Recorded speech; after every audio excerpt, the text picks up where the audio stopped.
এগুলো নিয়ে কোনো নিউজ হয় না, কিন্তু পাকিস্তান থেকে কোন নায়িকা বাংলাদেশে বাদ মারলো, পরিমাণে কি ড্রেস পরলো, কে ভাত বেচলো, কে কেক বেচলো, এগুলো নিয়ে হাজার হাজার নিউজ হয়। আর আমি যখন দর্শন হই, এটা নিয়েও কোনো নিউজ হয় নাই। শেষ পর্যন্ত আমার মরতে হইলো। তাহলে সকল সাংবাদিক একটা বাধা দিব না, সব করে মেরে ফেলামু। আর আমরা যে বাধা দিব তা করে মেরে ফেলামু। তোমার জায়গায় তুমি ঠিক আছো, কিন্তু সবাই দিয়ে মারা কোনো সমাধান না। হলুদ সাংবাদিকদের যন্ত্রণা এই দেশের প্রত্যেকটা মানুষেরই সহ্য করতে হয়। আসলে আমাদের পরিবর্তন হতে হবে, আমাদের প্রতিবাদ করতে হবে।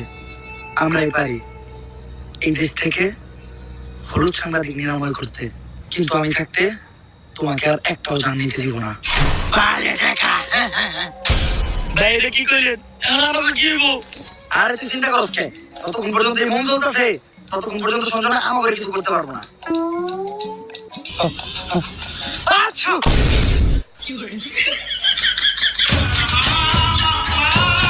ভাই এটা কি করলেন? মামলা মিডিয়া লাগেন।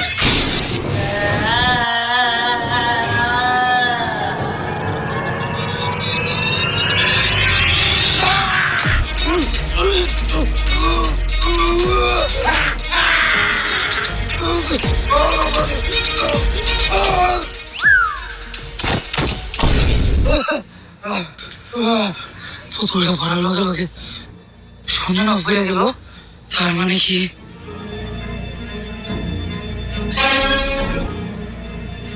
ধুম ধুম তাক তাক ধুম ধুম ধুম ধুম তাক তাক ধুম ধুম ধুম।